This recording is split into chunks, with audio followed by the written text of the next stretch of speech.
आज हम बात करेंगे मच्छरों से होने वाली बीमारियां और उनका प्रबंधन। हमारे साथ विशेषज्ञ हैं आकाशवाणी के स्टूडियो में प्रोफेसर डॉक्टर निखिल गुप्ता, जो डॉक्टर राम मनोहर लोहिया आयुर्विज्ञान संस्थान लखनऊ में मेडिसिन विभाग में प्रोफेसर हैं, आचार्य हैं। डॉक्टर साहब, सबसे पहले तो ये आपसे जानना चाहेंगे कि मच्छरों से मुख्य रूप से कौन कौन सी बीमारियां होती हैं? देखिए, मच्छरों से मुख्य रूप से होने वाली बीमारियों में मलेरिया, डेंगू, चिकनगुनिया और फाइलेरिया, ये अमूमन हम लोग के जो जगह है, एरिया है, वहाँ पे मुख्य कारण है जी डॉक्टर साहब, जैसा कि आपने बताया कि 3-4 बीमारियां हैं, डेंगू है, मलेरिया है, फाइलेरिया है और चिकनगुनिया है। इस समय बदलते मौसम में सबसे ज्यादा प्रकोप आप अपनी ओपीडी में, अपने कार्यक्षेत्र में क्या देख रहे हैं? इस समय बदलते मौसम में डेंगू और मलेरिया का सबसे ज़्यादा प्रकोप है, थोड़ा बहुत चिकनगुनिया का भी है। जी डॉक्टर साहब, अब जो ये एक स्पेक्ट्रम है इन रोगों का, जो एक समूह है, इसमें लक्षण क्या आते हैं?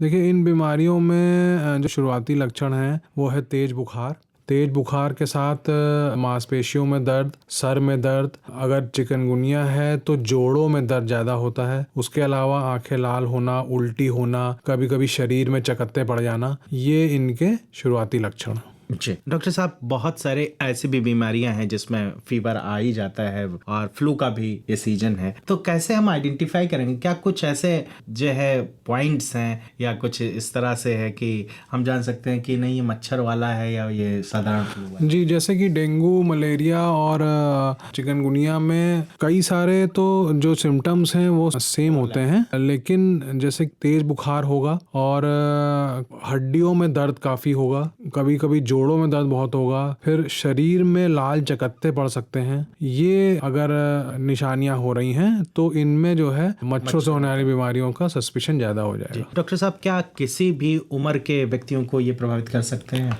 जी, ये हर उम्र के लोगों को प्रभावित कर सकता है। जी डॉक्टर साहब, अब श्योर शॉट होना चाहता है अगर हमारा रोगी, हमारा जो पेशेंट है, तो उसके लिए क्या करें? कुछ जांचें भी क्या उपलब्ध हैं? हाँ, बिल्कुल, इनकी जांचें उपलब्ध हैं। तो डेंगू, मलेरिया, चिकनगुनिया, इन सब की जो है जांचें होती हैं, जिससे ये कंफर्म हो जाता है कि ये जो है यही बीमारी है, और वो ब्लड से होती हैं। उनमें बस ये थोड़ा ध्यान रखने वाली बात होती है कि जैसे कि डेंगू में है, तो डेंगू में एक जाँच होती है NS1 और एक जाँच होती है IgM एंटीबॉडीज। तो NS1 तो शुरुआत के पहले दूसरे दिन से ही पॉजिटिव आने लगती है बुखार के, और जो IgM एंटीबॉडीज है वो बुखार के 5वें दिन या चौथे 5वें दिन के बाद पॉजिटिव आती है। तो जैसे इसमें थोड़ा यही ध्यान रखना पड़ता है कि अगर हम एंटीबॉडीज वाला टेस्ट करा रहे हैं तो वो पहले 2-3 दिन में डेंगू होते हुए भी पॉजिटिव नहीं आएगा। लेकिन अगर इसके लिए अगर आप अपने किसी विशेषज्ञ डॉक्टर से मिलेंगे तो वो इस चीज़ का ध्यान रखते हुए आपका सही समय पे टेस्ट कराएंगे। डॉक्टर साहब, ये बुखार चलता कितने दिन है? वैसे तो लोग पैरासीटामोल खाने लगते हैं, कैल्पॉल खाने लगते हैं, तो ये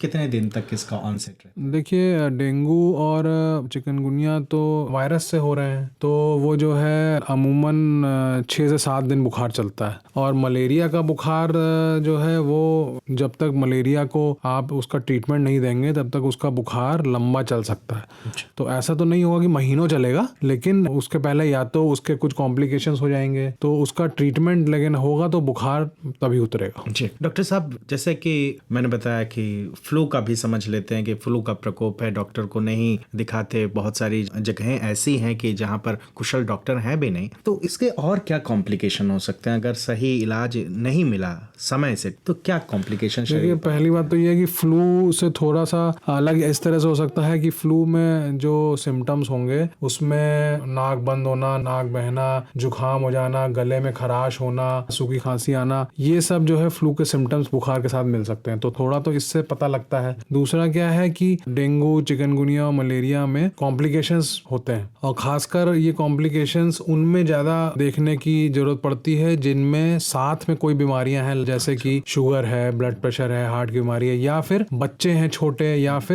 बुजुर्ग हैं। तो इनमें जो कॉम्प्लिकेशन हैं उनमें प्लेटलेट कम हो जाता है, गुर्दे में दिक्कत हो सकती है, और कभी कभी आदमी बेहोश भी होने लगता है, जिसे इंसेफ्लाइटिस बोलते हैं। तो इस तरह के अगर कोई भी लक्षण आ रहे हैं तो तुरंत जो है वो डॉक्टर को दिखाना चाहिए। डॉक्टर साहब, इलाज क्या है? कि इलाज किस तरह आप लोग करते हैं, इसको किस तरह मैनेज करते हैं? तो देखिए, डेंगू और चिकनगुनिया का जैसे मैंने बताया कि भाई ये तो वायरस से हो रहा है, लेकिन तो कोई ऐसा एंटी वायरल दवा नहीं है। तो इसके इलाज में जो महत्वपूर्ण चीज़ें हैं वो हैं कि अपने आप को तो हाइड्रेट रखें, यानी कि पानी की कमी शरीर में ना होने पाए। और बुखार के लिए पैरासिटामोल जो है वो सबसे इसमें सेफ है।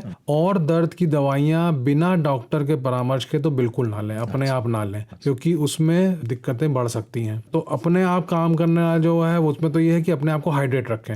बाकी ये है कि सही समय पे डॉक्टर को दिखाएं, ताकि उसमें जो है अगर कोई और कॉम्प्लिकेशन हो रहा है तो उसके लिए उसकी दवाई दी जा सके सही समय पे। मलेरिया के इलाज के लिए उस मलेरिया का तो दवा आता है, तो अगर मलेरिया जो है डिटेक्ट होता है तो उसका वो दवा लेना पड़ेगा। जी डॉक्टर साहब, अब चलते चलते हमारे श्रोताओं को आप क्या सलाह देना चाहेंगे कि किस तरह इसको बचाव करें, किस तरह साफ सफाई रखें पानी न जमा होने पे? देखिए, मच्छरों से जो होने वाली बीमारियां हैं उसको प्रिवेंट किया जा सकता है। थोड़ा मुश्किल है कि हर जगह से आप मच्छर नहीं हटाया जा सकते, लेकिन प्रिवेंट किया जा सकता है। उसके लिए अपने आसपास ध्यान रखें, अपने घर में साफ सफाई का ध्यान रखें। साफ पानी में भी ये मच्छर पनपते हैं, तो साफ पानी को भी जमा ना होने दें। जैसे कूलर में पानी है, गमले में पानी है, तो वो उसको भी जमा ना होने दें। और अपने घर के अलावा अपने आसपास जो है इस चीज की अवेयरनेस फैलाएं, साफ सफाई रखें। घर में भी मच्छरों से बचने के लिए जैसे मच्छरदानी है, और पूरे शरीर को ढके हुए बाहर निकलें तो भाई कपड़े ढके हुए पूरा होना चाहिए शरीर को। कई बार ऐसा अमूमन देखा गया है कि लोग बोलते हैं कि भाई मच्छरदानी रात में सो रहे हैं तो लगा लिया, अब दिन में भी अगर सो रहे हैं तो मच्छरदानी लगाएं कि दिन में तो कुछ होता नहीं है। ये मच्छर अक्सर जो है दिन में काटते हैं, तो अगर आपको लग रहा है कि यहाँ घर में मच्छर है तो भाई दिन में भी मच्छरदानी लगाएं। खासकर बुजुर्गों और बच्चों में